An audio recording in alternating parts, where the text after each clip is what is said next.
turns around and scathingly addresses Simon the leper, who was the host. And he said, what she's done will be a memorial for her throughout eternity, but you never did the things that she did for me. You never anointed my feet. You never washed my feet. You never offered to minister to me the way that she did, which was the way that a guest was supposed to be treated. Basically, what's happening here is that Simon did not recognize Yeshua, just like Simeon did not recognize Joseph. And so what happens is that Simon the leper is put in bondage, struck, just like Simeon the brother was put in jail and held as well. Can y'all see that? Let's look a little bit further. What you find is happening is that there's a plague that strikes both instances. Simeon is locked up. That's considered striking. He's locked up, and so is Simon the leper. He's bound by leprosy. Now, that doesn't mean anything to you until you understand that the name Simeon comes from Shema, hearing. And, of course, it was the hearing that affected their ability to discern who Joseph and also who Messiah was. Can y'all see that? So what you're finding here as you begin to look at this Torah portion, the one we're looking at today takes place in the midst of a famine. Am I correct? Well, by virtue of the fact that Simeon is locked up, it is a picture of the absence of hearing. If you lock up the hearing, there's no hearing. Are you with me? Joseph locked up the ability to hear. Well, Amos 8:11 tells us in the last days during another famine that it would be a famine of what? Hearing. And so in the last days you'll have the Shema. You'll have the Simeon. You'll have the Simon struck again. There will be a famine of hearing. Hearing will be absent. That's the shadow picture here. Are you understanding this? Now, why is this important? Well, it's important because Joseph was the one who had been tasked after his father Jacob with hearing the word of Yahweh. That's why Joseph was hated of his brothers. The brothers went out and took care of the sheepfold. Joseph stayed in the tents and heard and learned the Torah. And so what has happened here is that by virtue of selling Joseph into bondage, the brothers had in effect cut off the hearing. And so what Yeshua and Joseph both are doing is to demonstrate that when you cut off the hearing, you can't discern Messiah. Yes. Did y'all hear that? Isn't that powerful? Now you also remember in Genesis 41 verse 1 that Joseph was in prison for, it says, 2 years of days, right? And until he was let out of bondage. Do you also understand that it has been 2 years of days, 2,000 years, and Joseph has still been imprisoned? I believe the 2 days of years is about up, and Joseph is about to be set free. And if you go back and look in Genesis 41:15, we're going to address Joseph extensively. In Genesis 41:15, let me read this for you. If you'd like to turn, you're welcome to. To me, I know we've got a lot of ground to cover, but I believe tonight this message is to give us some instruction about what's about to occur in the days ahead. Now, this is Pharaoh after Joseph has been set free simply because Joseph had interpreted dreams before. And he's brought before Pharaoh for the express purpose of giving some understanding regarding the dream of Pharaoh. Now let's read verse 15. And Pharaoh said unto Joseph, I have dreamed a dream, and there is none that can interpret it. And I have heard say of you that thou canst understand a dream to interpret it. Tishma kolim liftor otov. Now you notice the Shema in there. Tishma, see it right here? Shema, right? Sheen, mem, ayin. Shema. That means hearing. But you notice right in the front of that is the Hebrew letter tav. When it's prefixed to a word, it's indicating a future tense. So not only is this happening to Joseph now, but it's pointing to the future again. It's telling us, Tishma kolim liftor otov. You can understand a dream to interpret it. Now what basically is that? That's pretty simple. All it's telling you is that he had prophetic insight regarding what was coming, And by virtue of his name, Yosef, it means that he would cause increase for those who would hear him during the famine. Shema. We were just talking about Amos 8:11. And we were talking about a Joseph generation. You've been hearing that for two decades. We're a Joseph generation. Well, the purpose of the Joseph generation is to give prophetic insight regarding what's coming on the horizon. And if people will hear you, then you will cause them to, Yosef, to be increased. Amen? Now, I want to look at the word for dream, that he could interpret dreams. The word is chalam, 2472. Of course, it's interpreted or defined as dream, but it's also closely related to 2470. That word pronounced basically the same way, chalam, means weak and sick. And it's also closely related to 2471, challah, and you know that the challah bread is the bread of his presence, right? You remember the 12 loaves of bread that were made every Sabbath and carried into the presence of Yahweh? That was referred to as challah bread, the bread of his presence. Well, that's what we break every Sabbath together in the back before we come out to the congregation. We're celebrating the challah bread. Well, what connection does that have to Joseph having prophetic insight regarding a dream? Well, I'm glad you asked that question. Let's look a little further. The word challah or challah is also etymologically similar to the word for bride, challah.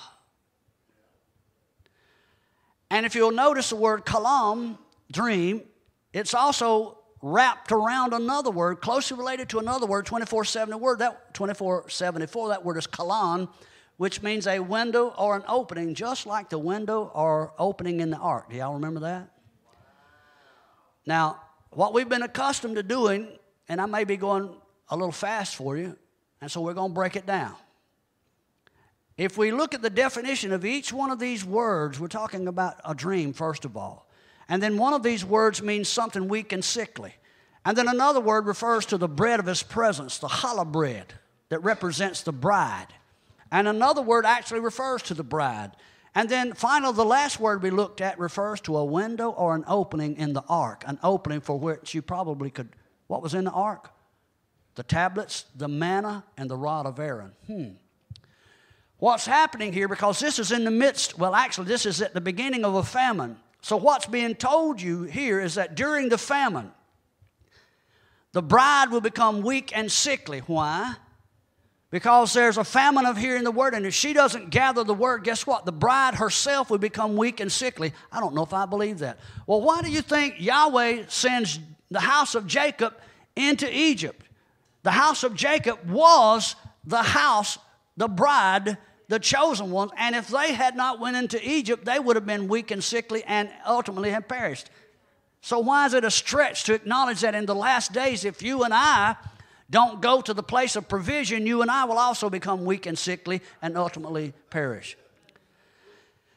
Those definitions tell us that although the bride will become weak and sickly, she will be restored by feeding on the challah, the bread of his presence. That's what you do every Sabbath.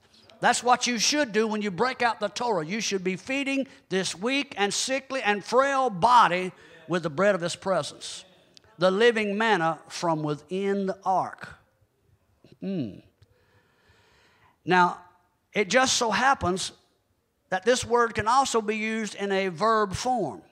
And when it's used in a verb form, kalam, it gives even more clarity to what I'm trying to establish. Kalam, 2492, means to dream, but it also means to become strong and powerful. Listen to this. We talked about this earlier. To become strong and powerful through a natural maturation process. Therefore, the bride, who at once was weak and sickly because she was in a place where there was no provision, however, she begins to eat of the bread of his presence, the living word, the living manna from within the ark. And guess what? She becomes strong and powerful through a natural maturation process. The word will grow you up. Therefore, the bride will become a force that will be reckoned with. She'll have to be reckoned with during the coming famine. So, if we're the Joseph generation, properly interpreting this dream that concerns what's in front of us is going to be crucial. And Joseph does just that. He interprets it. I want to look at that word interpret, because that's what Pharaoh said. Hey, you can interpret dreams. Well, the word interpret here, Strong's number 6622, pathar, means, of course, to interpret, but it means also, in the process, to give an answer and a solution. It's one thing to expose a problem. It's another to give an answer or a solution. The vast majority, hold on to your seat. I know I'm going to offend some of us. The vast majority of the quote-unquote church community, believing community, assembly of Yahweh, however you want to call yourself, we're prone to exposing problems, but very seldom do we have a solution or an answer. Hello. I heard you sucking in breath. It's the truth nonetheless. But if you'll note that word pathar, there's a 2-letter root in it as well. Strong's number 6595. That word is pat. And it's a masculine noun that means a piece or a morsel that actually could be seen 2 different ways. This piece or this morsel of bread could be large enough to serve the guest, which means you serve the family too. And that's what we're expecting. We've got the family we're going to take care of, but we believe Yahweh's going to send guests. And so to interpret this dream means that we'll have more than enough. We'll have sufficiency, right? But it also can symbolize not having enough and how readily one will sin for a morsel of bread. You know that each word has a promise and a curse attached to it? It can be a promise word or a destroying word. And so for some of you, there will be a morsel of bread that if you look at it with your natural eyes, it won't be enough to sustain you, much less the guests that are headed this way. And so we might be prone to compromise in order to sustain the flesh. For some of us, we'll look at the 5 loaves and 2 fishes and say, my goodness, there's not but 5,000 here. We've got more than enough. Are you hearing me?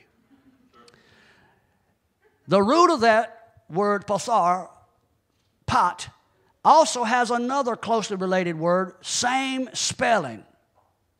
Same spelling. The pei and the tav, it's a different vowel point in it, and it's pronounced pot, and it literally represents a hinge on a door. Listen to this. But that same word, pot, can also represent the private parts of a woman who's exposed in judgment, that judgment which has been visited upon her by Yahweh. And you can look in Numbers chapter 5 to see an example. You had the picture of an adulterous bride. She's brought before the priest. She's exposed, and guess what? Her private parts get exposed.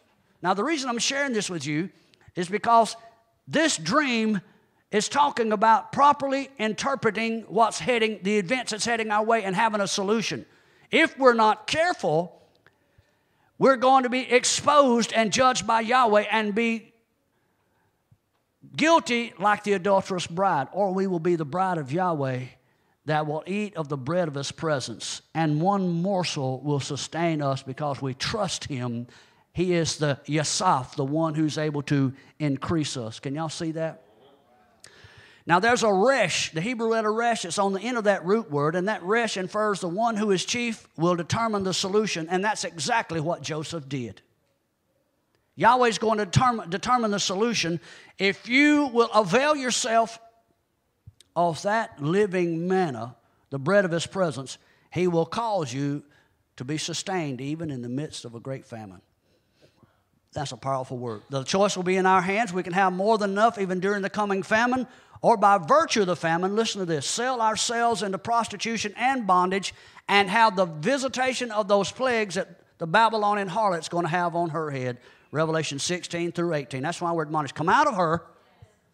Come out of her. Don't be a partaker of her sins. If you do, if you decide to stay there, the plagues that she's going to have visited on her, her private parts are going to be exposed. Why? Because everybody will see that her belly and her thigh is rotting out. Are you hearing me? Well, that's the admonition. That's what you're seeing being lived out before you in this Torah portion. And we haven't even examined the principal character in this Torah portion called Yosef. And what we're going to have to do now is to go back and examine his name, break it into pieces so that we can rightly divide the word of truth. Hope you've enjoyed the first side of this CD. Shalom Aleichem. Shalom Aleichem. Thank you for joining us back here at Manna from Heaven Ministries. My name is David Matthews, and we're looking at this week's Torah portion. We were just addressing a couple of words there that we saw in Genesis 41:15, when it was said of Joseph,